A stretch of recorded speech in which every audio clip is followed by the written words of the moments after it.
yeye imempendeza siku ya leo niweze kusimama mahali hapa tuweze kukumbushana maneno ya Mungu.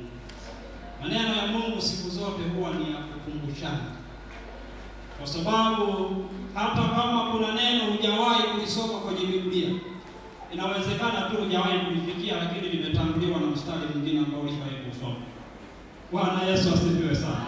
Kwa hiyo niombe sana tupate muda mfupi sana wa kutafakari maneno ya Mungu. Nisitumie muda mrefu sana. Bwana Yesu asifiwe sana. Kwa sababu sadaka kubwa tumekwisha kuitoa, sadaka ya muda. Kutenga muda kukusanyika mahali hapa ni sadaka kubwa. Bwana Yesu asifiwe sana. Kwa hiyo niombe sana Mungu atubariki kwanza kwa kutenga muda na kuja hemani mwake, kuja kurudisha sifa na utukufu, maana tumetambua kwamba yeye ndiye pekee aliyetufanya sisi tuwe hapa. Mungu yamekwisha kusomwa kwetu, lakini mimi nitarudia pia. Waefeso ile sura ya 4 mstari wa 14 hadi ule wa 15. Neno la Mungu linasema, lakini tuishike samahani. Ni Waefeso 4:14 hadi 15.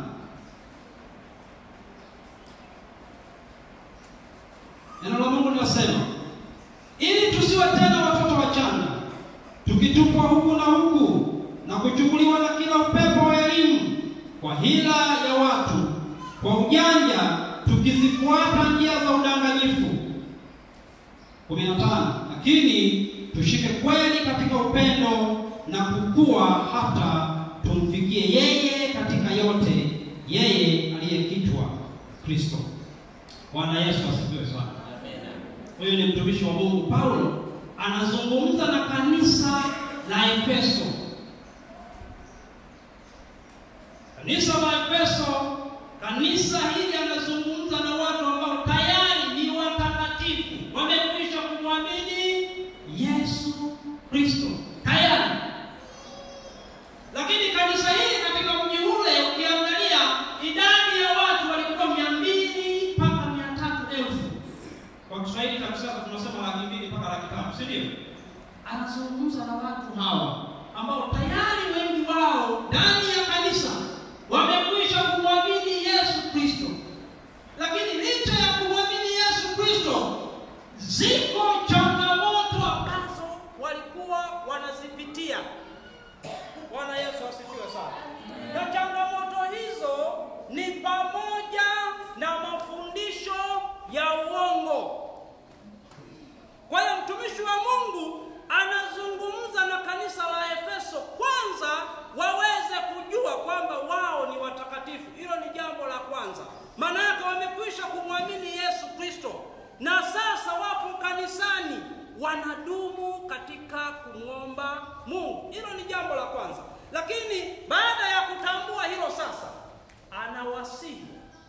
Ukisoma mstari wa kwanza mpaka ule wa 13 utaona anakumbusha swala la umoja, anawakumbusha imani yao, mambo ya muhimu kabisa ambayo wao walipaswa kuyafanyia kazi. Bwana Yesu asifiwe sana. Sasa tukiwa tumekwisha kumwamini Yesu, tukienenda katika upendo, tukishika imani yetu, maana yake kumbe haya sasa yanayokuja kutokea hayawezi kutupata. Na ndio maana neno linaanza kusema ili. Maana yake inaanza na neno ili kwa sababu kuna jambo limekwisha kutangulia kwanza kuzungumzwa, ambapo analishauri kanisa lidumu katika umoja, kanisa lidumu katika imani. Bwana Yesu asifiwe sana. Kwa hiyo na sisi kanisa leo tunapaswa kudumu kwanza katika imani. Yaani sisi tumemwamini Yesu Kristo, kwa hiyo tudumu katika imani hiyo. Lakini pia tunapodumu katika imani hiyo, Kristo ni mmoja, hajawahi kugawanyika. Ni mmoja. Paulo anazungumza na kanisa la Korintho katika Wakorintho ile ya kwanza sura ya kwanza na umoja. Anaendelea katika sura ya 12. Anaenda kuonyesha karama zile za rohoni. Maana kumbe tunapokuwa kanisani, kinachotutofautisha ni karama tu, lakini sisi ni wamoja. Na karama hizo zote zinalenga kujenga mwili wa nani? Wa Kristo. Huwa napenda kutoa mfano huu nikifika mahali hapa. Ukisimama hapa sasa hivi ukaangalia mti mmoja ulio mbali sana, utahisi ule mti una majani tu, hauna matawi. Si ni kweli? Yaani umeshikamana wote hivi. Lakini kadri utakavyoendelea kuusogelea, utagundua kumbe ule mti una matawi na una majani. Bwana Yesu asifiwe sana. Sasa je, yale matawi na majani yanamfanya ule mti usiwe mmoja? Jibu ni hapana. Kila kitu kina kazi yake katika mti huo, lakini ni mti mmoja. Bwana asifiwe tena. Kwa hiyo maana yake linaonyesha ule umoja wetu ndani ya kanisa. Sasa nianze kwa kusema hivi, Africa Inland Church Tanzania ni miongoni mwa makanisa ya kiinjili, yani evangelical church. Bwana Yesu asifiwe sana. Sisi sio charismatic church. Sisi ni evangelical church, kanisa la kiinjili. Maana yake msingi wetu umejengwa katika injili, yani umejengwa katika neno. Bwana Yesu asifiwe sana. Yani tusije tukasahau jambo hilo. Tumejengwa katika neno. Basi. Charismatic wao wamejengwa katika mawazo na fikra. Anaweza akaamka tu kesho akasema mimi ni mchungaji. Kesho tu akaamka akasema mimi ni nani? Ni mchungaji. Na ikawa hivyo. Lakini kwa sababu yeye imejengwa katika msingi wa neno, lazima kuna taratibu. Lazima upite chuoni, si ndio? Tukuhakiki kwanza. Na tukiangalia Biblia inasema hivyo. Hata Yesu aliwahakiki kwanza wanafunzi wake, si ndio? Akawatuma kwanza waende wakafanye kazi, na baadaye waliporudi akajiridhisha kwamba sasa hawa hata nikiondoka nikawaacha wanaweza kuifanya kazi. Kwa hiyo kanisa la AIC limejengwa katika msingi huo wa mafundisho. Ninayasema haya kwa sababu somo letu linalenga mambo hayo. Bwana Yesu asifiwe sana. Kwa hiyo tukianza kutoka tu katika msingi wa neno, maana yake kila kitu tumeharibu ndani ya kanisa. Kusanyiko litakusanyika kwa hasara. Bwana Yesu asifiwe sana. Ndio maana hata kwenye ibada zetu tunafuata liturujia. Kuna taratibu za ibada inayotuongoza, si ndio? Kwa hiyo tumejengwa katika msingi wa neno. Na neno hili ndio linapaswa kutuongoza siku zote tunapokuwa nyumbani mwa Bwana. Bwana Yesu asifiwe sana. Sasa nataka tujifunze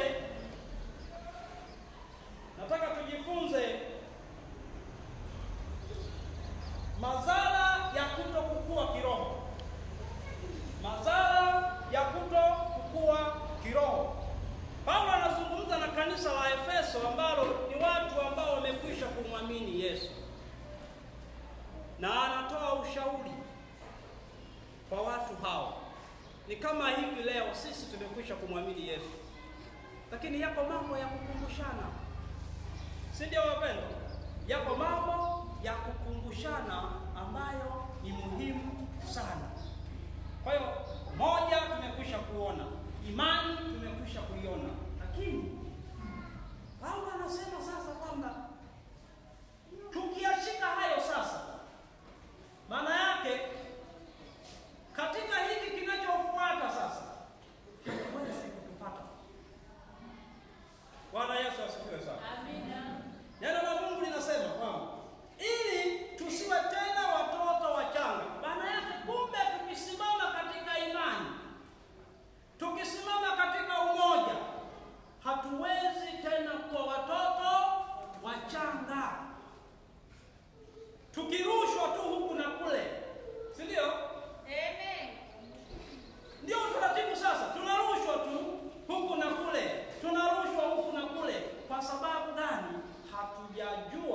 msingi wa imani yetu. Ni nani tunamwamini? Na kama tunamwamini huyo, tunapaswa kufanya nini ili atende kazi kwetu? Bwana Yesu asifiwe sana. Sisi tunamwamini Yesu Kristo. Yeye ndiye aliyeanzisha imani yetu na yeye ndiye anaweza kuikamilisha. Bwana Yesu asifiwe sana. Lakini sasa kanisa tunaelekea kubaya. Kanisa tunaelekea kupotea. Tumeanza kuweka tumaini kwa watu. Tumeanza kuweka tumaini kwa mitume na manabii.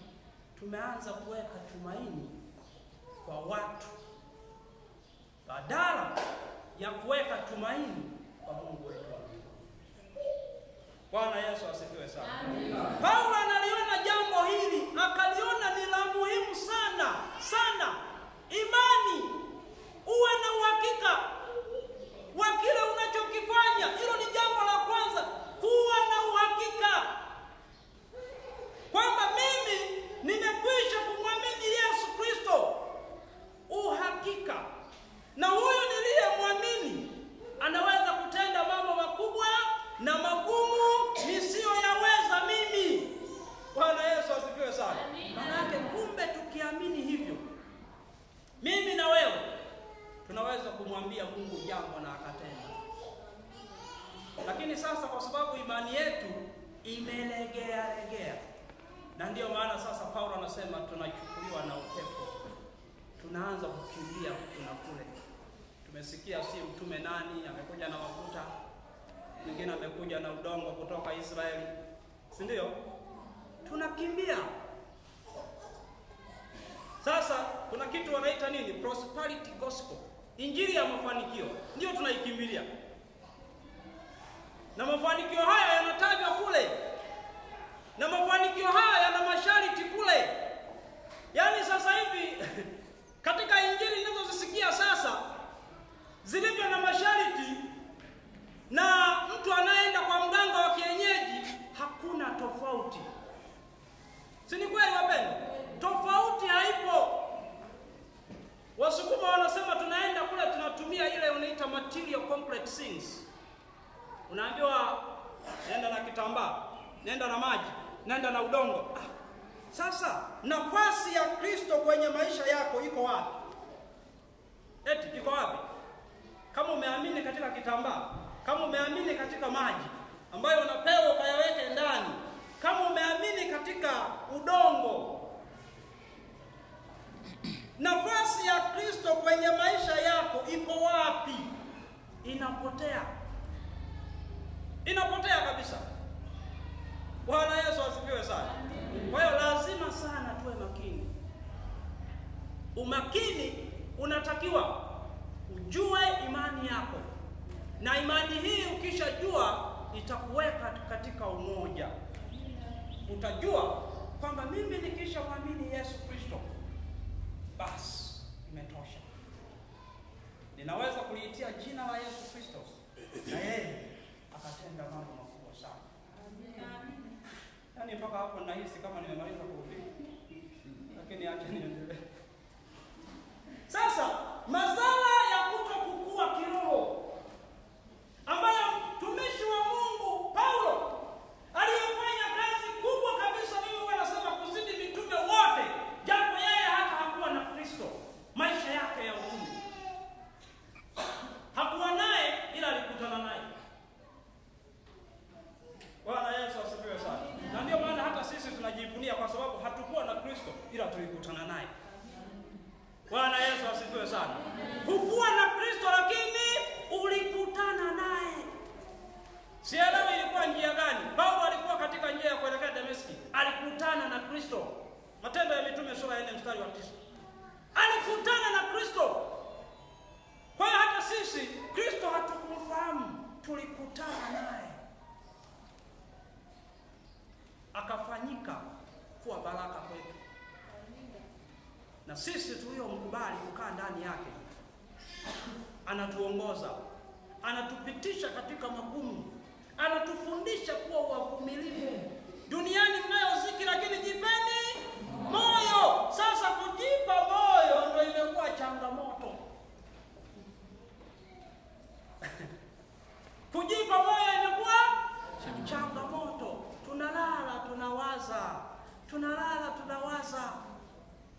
Si ndio? Tunalala tunawaza kila siku. Lakini tungetambua tunayemwamini, tukamkabidhi mambo yetu, mimi naamini hayo mawazo tulionayo sasa tusingekuwa nayo, wala tusingeanza kukimbia huku na kule kutafuta msaada, kwa sababu msaada uko kwa Kristo peke yake. Amen. Bwana Yesu asifiwe sana. Amen. Sasa madhara ya kutokuwa kiroho, moja Paulo amezungumza, kukosa msimamo. Kukosa nini? Msimamo. Ukisoma mstari wa 14, ili tusiwe tena watoto wajanga tukitupwa huku na huku. Unajua mtu asiye na msimamo huwa anatupwa huku na huku. Si ni kweli? Yaani unakuwa kama bendera.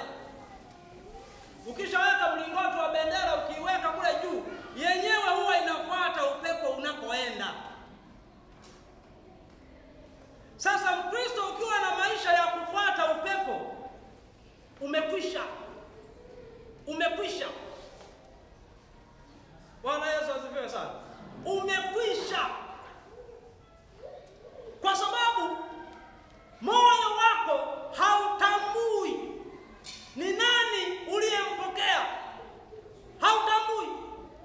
Akili yako imeshindwa kutambua ama kukufafanulia kwamba ni nani uliyempokea. Paulo katika Wakolosai sura ile ya kwanza mstari wa 3 anawashukuru. Anawashukuru kwa sababu injili ile walioipokea walidumu nayo. Tena waliipokea kutoka kwa Epafra mtumishi wa Mungu. Walidumu nayo. Kwa hiyo anawashukuru. Kwa sisi leo inatupasa kutambua injili tuliyoipokea. Unajua ni lini ulipokea? Bwana Yesu asifiwe sana. Wengine hapa naona mmepokea hata mimi kabla sijazaliwa, si ndio? Mlipokea injili. Imani chanzo chake ni kusikia. Si ndio? Na kusikia kuna kujaje sasa? Maneno ambalo ni injili. Yaani mwito wa ndani na wa nje vinapoungana, ndipo mtu anamwamini Yesu Kristo. Mwito wa nje na wa ndani. Mwito wa ndani, moyo wako. Halafu injili inapokuja, Roho wa Mungu atakuwa ameshaingia kukuandaa kwa ajili ya kupokea jambo hilo. Na sisi sina shaka wote tuliokaa humu tulipata miguso yote hiyo miwili. Na baada ya kupokea, sasa tukaingia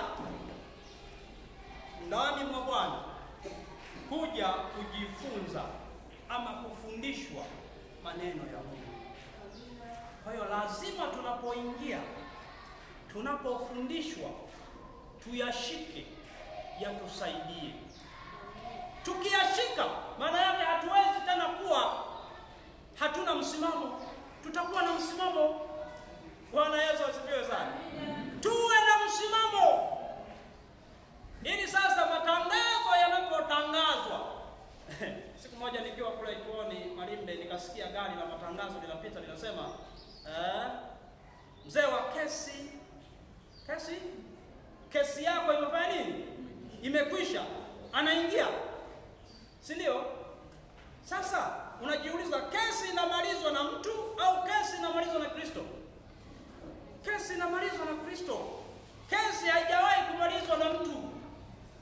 Hata kama utaenda kwa mtu, kama bado hujajua unayemwamini, kesi itabaki pale pale mama. Kesi itabaki pale pale baba. Huo ndio ukweli. Bwana Yesu asifiwe sana. Kwa hiyo Paulo anaonya kwamba tusikose msimamo. Sisi tumempokea Kristo na neno la Kristo Paulo amezungumza likae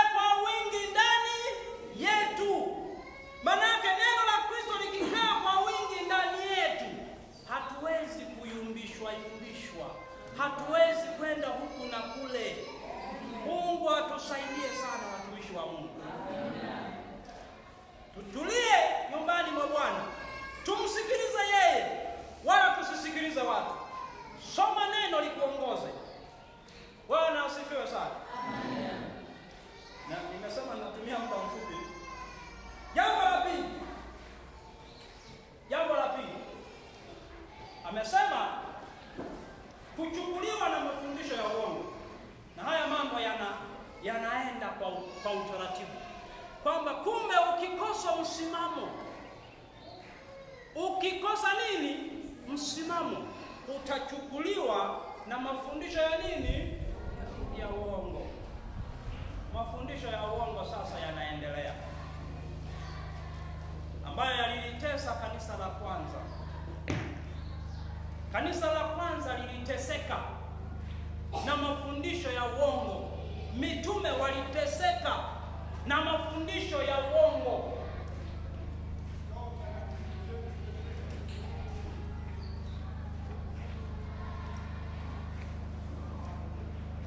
Kanisa liliteseka na mafundisho ya uongo. Na moja ya mafundisho ya uongo yaliyolitesa kanisa ni ubinadamu na uungu wa Yesu Kristo. Na hayo ndio hata leo yanatutesa. Si mnasikia kuna watu wanaitwa mashahidi wa Yehova, si ndio? Mnawasikiaga? Hao wanakataa uungu wa Yesu. Wanaukataa. Na haya mambo yalikuwepo, sio ya kwamba yameanza leo. Sio kwamba yameanza jana. Hapana, yalikuwepo. Na kuna watu waliohangaika. Bwana Yesu asifiwe sana. Walihangaika. Leo tunakiri imani ya mitume. Leo tunakiri imani ya mitume ndani ya kanisa. Unajua ilitoka wapi? Unajua? Yawezekana hujui, hata nikujulishe. Ninataka nikuonyeshe kwamba ulichokipokea ni cha thamani kuliko kila unachokikimbilia kule nje. Ni cha thamani sana. Mambo haya yanaendelea. Baada ya jina la Yesu kuanza kutukanwa na watu mbalimbali, watawala na watu maarufu, ipo mabaraza yalianza kuitwa. Nikikumbuka sasa baraza la Nikea ambalo lilikuja na majibu, kwa sababu uungu na ubinadamu wa Yesu ulikataliwa. Bishop mmoja kutoka katika mji wa Alexandria kule Misri, yeye akasema Kristo sio Mungu. Kwa nini? Kwa sababu Biblia inasema ni mwana wa pekee. Unanielewa? Ni mwana. Lakini akatembea katika Wakolosai sura ya 1 mstari wa 15 unasema ni mzaliwa wa kwanza wa viumbe. Akaja na pointi, huyo sio nani? Sio Mungu. Ni mwanadamu tu kwa kawaida. Bwana Yesu asifiwe sana. Pasipo kuichambua Biblia na kuielewa kwamba inaposema ni mzaliwa wa kwanza wa viumbe vyote ina maana gani? Maana yake ni mzaliwa, inampa hadhi ya kuwa mtoto wa kifalme. Hiyo ndio hadhi anayopewa. Haijawahi kuondoa uungu wake hata siku moja. Haijawahi. Kwa sababu ukirudi katika Yohana sura ya 1 mstari wa 1 hadi wa 5, inasema hapo mwanzo alikuwa nani? Naye neno lilikuwa kwa nani? Naye alikuwa nani? Na hapana kitu chochote kilichofanyika pasipo. Sasa ni nani huyo? Bwana Yesu asifiwe sana. Sasa ndipo wakakubaliana kwamba sasa tuje na kitu kinaitwa Apostolic Creed, yani imani ya mitume, ambayo sasa ukisoma imani ya mitume utagundua 90% imemzungumzia Kristo. Sijui tunaelewana? Inaanza hivi: na muamini Mungu Baba muumba wa mbingu, ikaishia hapo kuhusu Mungu. Ikaja na Yesu Kristo mwana wa pekee, Bwana wetu. Tazama sasa ilivyomzungumzia Yesu Kristo, aliyechukuliwa mimba kwa uwezo wa Roho, akazaliwa na bikira, akateswa,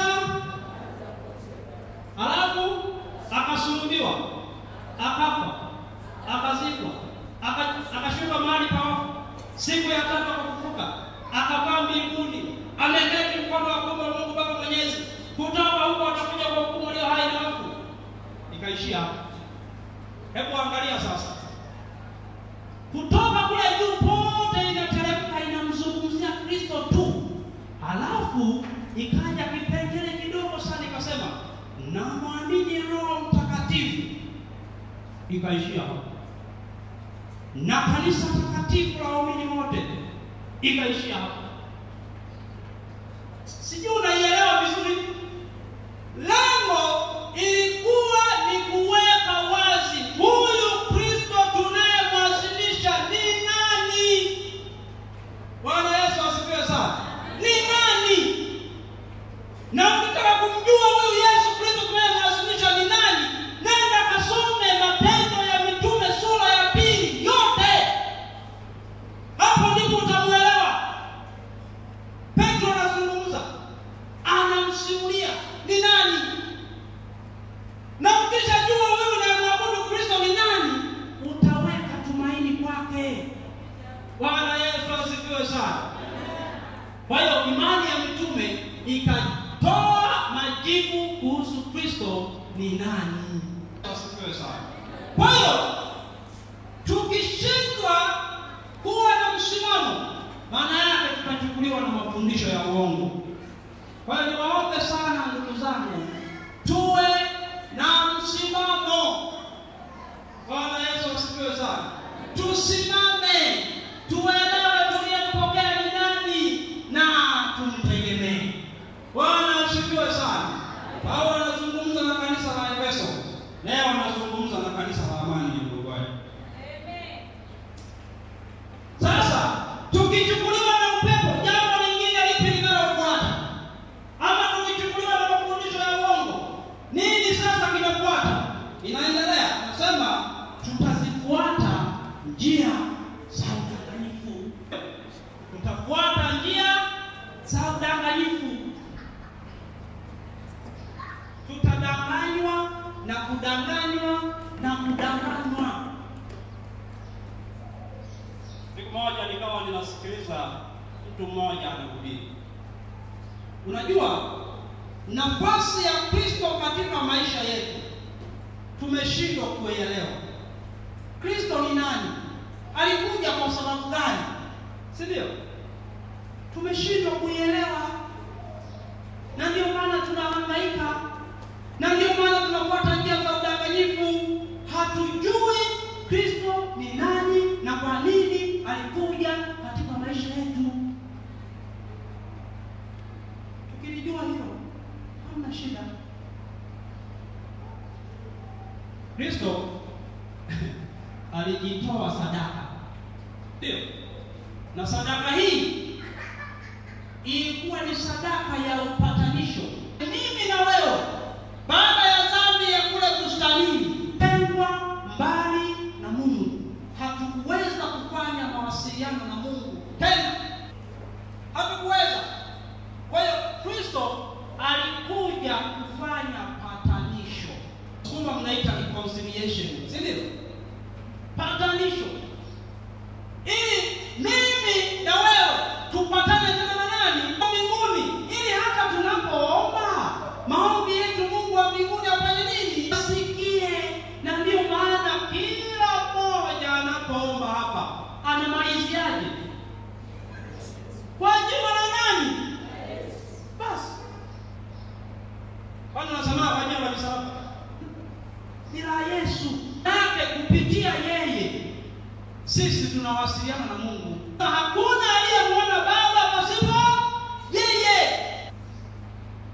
Kwa hiyo lazima tutambue ni kwa nini Kristo alijitoa sadaka. Na sadaka ile ilikuwa ni sadaka ya mwisho ya upatanisho. Sasa hivi unasikia mhubiri, naweza nikasimama hapa na kwambia leta sadaka ya upatanisho. Leta sadaka ya mzaliwa wa kwanza. Leta sadaka. Jamani, hamsomi maandiko. Hii sadaka tunaitoa kivipi? Ilikwisha kutolewa.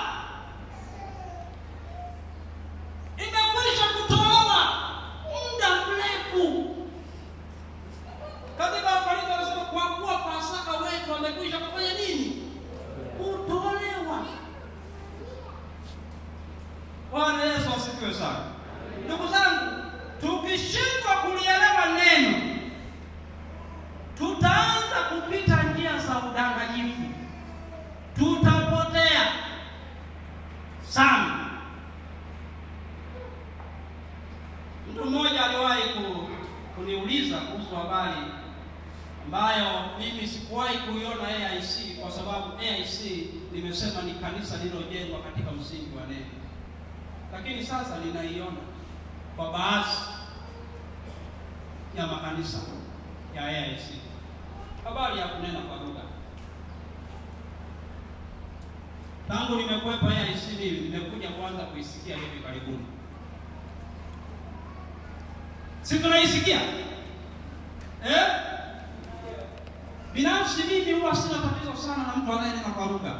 Sijawahi kuwa na tatizo naye hata siku moja. Lakini sasa tatizo linakuja pale anapomaliza kunena. Hapo ndipo tatizo linapokuja. Katika Wakorintho ile ya kwanza sura ya 14, Paulo anashughulika na matatizo katika kanisa hilo. Paulo utaona matatizo yako mengi ya karama za rohoni, meza ya Bwana, si ndio? Siku moja nikipata nafasi nitakuja nifundishe kuhusu meza ya Bwana. Anashughulika na mambo mengi, meza ya Bwana na mambo mengine mengi ikiwemo na kunena kwa lugha.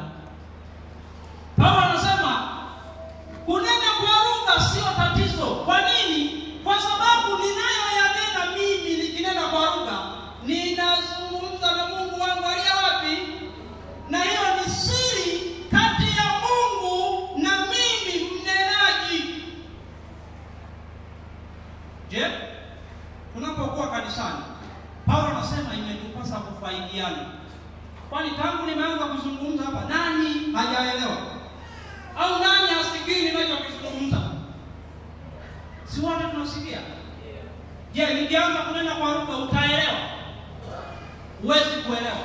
Kwa nini? Kwa sababu nikianza kunena yale ninayanena kwa sababu ni yale ambayo ninazungumza na Mungu wangu tu, na wala hapana mwingine awezaye kuelewa. Sasa nikimaliza kuzungumza, kwa sababu Roho ni yule aliyeniwezesha kuyanena, maana yake ataniwezesha kuyafasiri, ili ninyi mpate kuelewa nilikuwa ninazungumza nini na nani. Tunafanya hivyo. Na kama tusipofanya hivyo, maana yake Paulo amezungumza sio maneno yangu. Maana yake mimi ninayekusikiliza wewe unayenena na usifasiri, na wewe unayenena, Biblia inasema wote ni wote ni kama nimsomaki Biblia, wote ni waache sasa. Kwa hiyo lazima tutambue kanisa limejengwa katika msingi wa neno. Tunaelewana ndugu zangu? Tukijengwa katika msingi wa neno, mambo yote yatakwenda sawa sawa. Kila jambo litaenda kwa utukufu wa nani? Basi. Kwa hiyo Paulo anatushauri mambo hayo ambayo leo tunashauriana sisi sote tupate kuyatambua. Sasa, kwa nini Paulo anafundisha mambo haya? Sasa tunamalizia na mstari wa 15 ili tukamalize mahubiri yetu. Mstari wa 15 anasema, lakini tuishike kweli katika upendo na kukua hata tumfikie yeye katika yote, yeye aliye kichwa, yaani Kristo.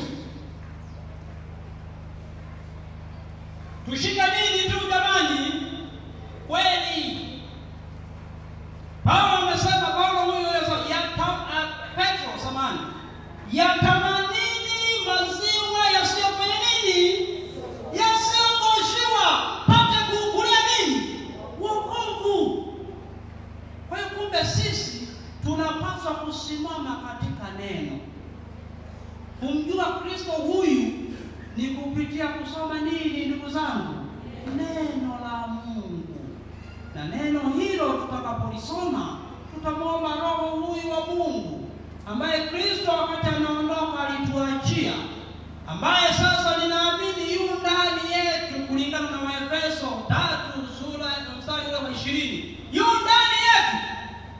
Yeye anatuwezesha kutenda kila jambo kwa utukufu wa Mungu. Bwana Yesu asifiwe sana. Niombe tusimame.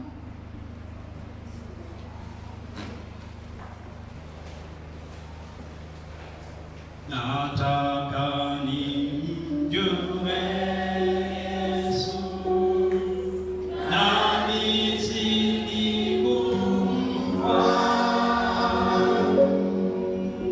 nijue pendo lake na wokovu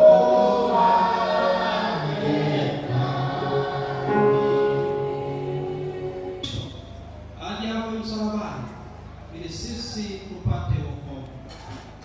Nasi Mungu tunakushukuru kwa mpango huu, maana mpango huu ulitufikia nasi tukaupokea kwa njia ya Yesu Kristo. Tusaidie sasa imani hii ambayo tulijengwa kupitia yeye, kwamba ikaendelee kuwa ni imani inayojitosheleza katika maisha yetu. Tukamwamini yeye na wala si kitu kingine. Aliweka tumaini kwako kwa njia ya Bwana wetu Yesu Kristo. Nawe Bwana utaendelea kutusimamia. Nawe Bwana utaendelea kututetea. Neema yako itufunike. Endelea Bwana kutusaidia kupitia neno hili. Tafakari za mioyo yetu zikajazwe na utukufu wako, ili neno hili likafanyike baraka katika maisha yetu. Tunaomba hivyo kupitia jina la Yesu Kristo aliye Bwana na mkombozi wa maisha yetu. Amen. Niombe tukae, watumishi wa Mungu. Karibu.